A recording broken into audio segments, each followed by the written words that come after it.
Each installment of the Fast and Furious franchise has a story and decent actors.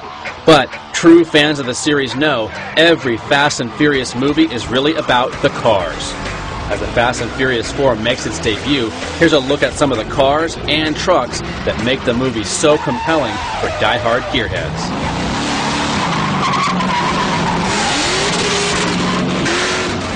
This time around, the producers went heavy on high-performance GM vehicles, and that's just fine by us, mainly because it means we get cars like this sweet-looking, flawless 1970 Chevelle SS454. There's also a primer gray version of the same car, and that one was specially built for this wheel stand scene.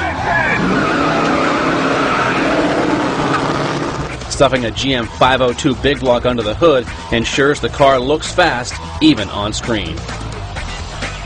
Other GM vehicles include a pair of Chevy trucks used in a fuel heist scene.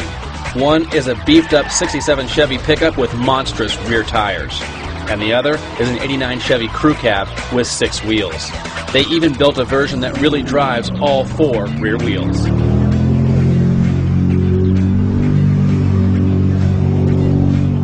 The first car Vin Diesel's character drives in the movie is an 87 Buick Grand National GNX.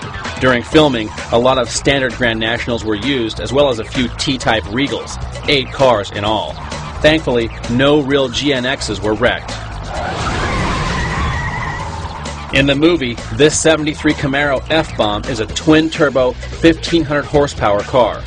Although the F-Bomb really exists, the real car doesn't show up in the movie. Instead, 6 knockoffs were built using 300 horsepower GM crate motors. Only 3 of the 6 survived.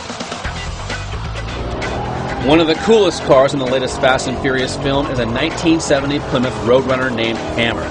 It shows up at the end of Tokyo Drift, but has a more significant role in the 4th movie. For filming, 3 Hammer clones were built using 2 Plymouth Satellites and 1 real Roadrunner. Ultra bad guy Phoenix drives the 72 Ford Gran Torino, and of all the cars in the movie, this one probably gets stomped the hardest. The picture car department built 9 of these movie cars, yet only 1 survived. This latest installment of the Fast and Furious features mostly American muscle, but there are a few imports too. Paul Walker's character drives this 2009 Subaru WRX STI. Subaru donated 7 cars for filming, and other than a roll cage and a custom Bailside body kit, the cars were pretty much left stock. In the second half of the movie, a pivotal race scene features this BMW M5. Only it's not a real M5. Instead, the production used 540i's with a 6-speed transmission. iBox suspension was added, but the carbon fiber roof and hood are not real, just movie magic. All told, around 240 cars were built for the movie, and they represent about a dozen on-screen cars. Now that you have a complete rundown of all the Fast and Furious vehicles, there's only one more thing to do. Go see the movie. Again and again and again.